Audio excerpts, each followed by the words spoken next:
अस्सलाम वालेकुम। जो प्रीवियस लेक्चर था उसमें हमने ये देखा था कि जो लेविस ब्लड ग्रुप सिस्टम है उसकी जीनोटाइप भी हमने स्टडी की थी और उसके एंटीजन्स को भी हमने डिटेल में देखा था।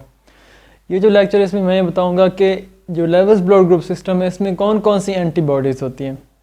उससे पहले हमें यह पता होना चाहिए कि उसके एंटीजन्स कौन कौन से थे। जैसे कि हमने पहले स्टडी किया था, दो एंटीजन सबसे इंपॉर्टेंट है, एक है LEA और दूसरा है LEB। तो अब हम देखते हैं कि एक पर्सन है, उसकी फिनोटाइप अगर कौन सी है तो उसमें कौन कौन सी एंटीबॉडीज़ होंगी। तो एक पर्सन है, उसकी फिनोटाइप कुछ इस तरह से है, LEA नेगेटिव और B नेगेटिव, मीन्स कि उसमें ना ही LEA एंटीजन प्रेजेंट है और ना ही LEB एंटीजन प्रेजेंट है, तो उसमें दोनों ही एंटीबॉडीज़ प्रेजेंट होंगी। जैसे कि आप देख लें O ब्लड ग्रुप में क्या होता है कि कोई भी एंटीजन नहीं होता, ना A एंटीजन होता है और ना ही B एंटीजन होता है, लेकिन उसमें दोनों ही एंटीबॉडी होती है, एंटी A भी होती है और एंटी B भी होती है। इसी तरह इस पर्सन में ना ही LEA एंटीजन है और ना ही LEB एंटीजन है, तो इस वजह से इसमें दोनों ही एंटीबॉडी होंगी, LEA भी होगी और LEB भी होगी, जिसे हम कहेंगे एंटी LEA एंटीबॉडी और दूसरी होगी एंटी LEB एंटीबॉडी। अच्छा, एक और पर्सन है जिसकी फिनोटाइप कुछ इस तरह से है, LEA positive and B negative. तो ये जो पर्सन था मैंने बताया था, ये पर्सन हमेशा ही क्या होते हैं, नॉन सिक्रीटर होते हैं, यानी इसमें SE जीन प्रेजेंट नहीं होता। तो इस वजह से इन लोगों में LEB जो है एंटीजन वो प्रेजेंट नहीं होता और LEA एंटीजन प्रेजेंट होता है। तो जो एंटीजन प्रेजेंट होता है उसके अगेंस्ट एंटीबॉडी प्रेजेंट नहीं होगी उस पर्सन में। जो एंटीजन एब्सेंट है उसके अगेंस्ट एंटीबॉडी प्रेजेंट होगी। तो इस पर्सन में कौन सी एंटीबॉडी होगी, एंटी LEB एंटीबॉडी प्रेजेंट होगी। अब थर्ड हम देख लेते हैं।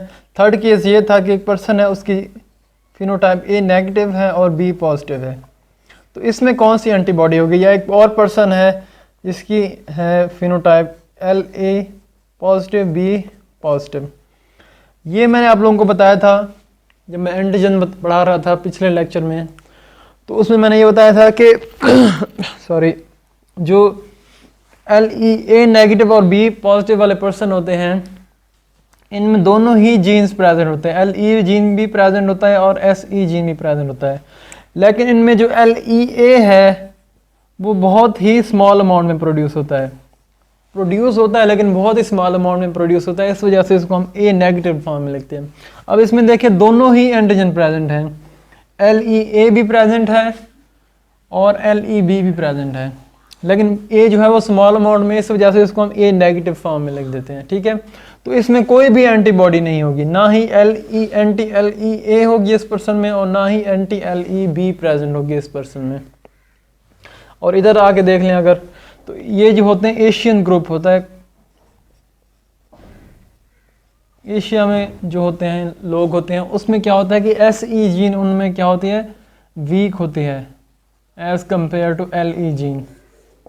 तो SE जीन वीक होती है LE जीन के मुकाबले में। ठीक है, इस वजह से क्या होता है, ये जो एशिया के लोग होते हैं इनमें LEA एंटीजन भी एक्सेस अमाउंट में होता है और LEB एंटीजन भी एक्सेस अमाउंट में होता है, इस वजह से इसको हम लिखते हैं LEA पॉजिटिव और B पॉजिटिव। तो इन लोगों में भी कोई एंटीबॉडी प्रेजेंट नहीं होगी, ना ही LEA होगी एंटी LEA और ना ही एंटी LEB प्रेजेंट होगी। ये तो थी कुछ एंटीबॉडीज़। अब हम इनके अगर रिएक्शन देखें तो ये रिएक्शन जो शो करती हैं इनका, यानी कि हीमोलिटिक रिएक्शन में क्या इनका रोल हो सकता है अगर गलत ब्लड ट्रांसफ्यूज हो जाए। तो नॉर्मली जो है वो एंटी LEA जो एंटीबॉडी है ये सबसे ज़्यादा ख़तरनाक मानी जाती है, क्योंकि ये 37 सेंटीग्रेड पे भी रिएक्ट करती है, बहुत ही कम, और 24 सेंटीग्रेड जो है या 20 सेंटीग्रेड उस पर ज़्यादा रिएक्शन शो करती है। तो अगर ये एंटी LEA एंटीबॉडी जो है इसको outside body red blood cell के साथ, ये रेड ब्लड सेल हैं, ठीक है, इनको इंक्यूबेट किया जाए इस एंटीबॉडी को, एंटी LEA को कितने सेंटीग्रेड पे, 24 सेंटीग्रेड पे, तो ये रेड ब्लड सेल्स की हीमोलिसिस कर देती है। अगर इसके ऊपर कॉम्प्लीमेंट सिस्टम को अटैच कर देगी अपने ऊपर और इसकी हीमोलिसिस करवा देगी। ठीक है, लेकिन ये 37 सेंटीग्रेड पे बहुत ही कम रिएक्शन शो करती है। इसी वजह से इस एंटीबॉडी की वजह से यानी एक पर्सन था, उसकी फिनोटाइप कुछ इस तरह से थी, LEA negative and B negative, यानी उसमें दोनों ही एंटीबॉडी प्रेजेंट थी, anti-LEA भी प्रेजेंट थी और anti-LEB भी प्रेजेंट थी इस पर्सन में।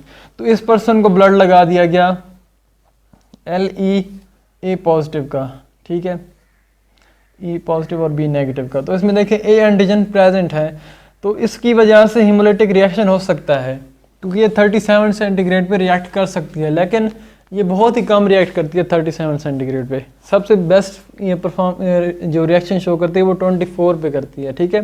तो इसी वजह से इसकी वजह से माइनर हीमोलिटिक रिएक्शन हो सकता है, लेकिन इतना सीवियर नहीं होता। इसी वजह से जो हम ब्लड ग्रुपिंग कर रहे होते हैं तो मोस्टली हम ABO को इम्पोर्टेंस देते हैं, क्योंकि उसकी जो एंटीबॉडीज़ होती हैं वो 37 सेंटीग्रेड पे रिएक्ट करती हैं। इसी तरह RH एंटीबॉडीज होती हैं, जो स्पेशली anti-D एंटीबॉडीज़ होती हैं, वो भी 37 पे रिएक्ट करती हैं, क्योंकि नॉर्मल ह्यूमन बॉडी जो टेम्परेचर है वो 37 है।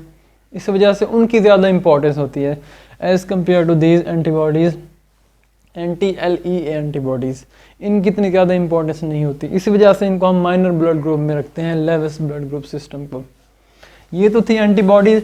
इसके अलावा कुछ और माइनर एंटीजन्स भी होते हैं जो लेविस ब्लड ग्रुप सिस्टम में बन जाते हैं। वो कौन कौन से होते हैं? वो होते हैं दो, एक है ALEB और दूसरे को हम कहते हैं BLEB।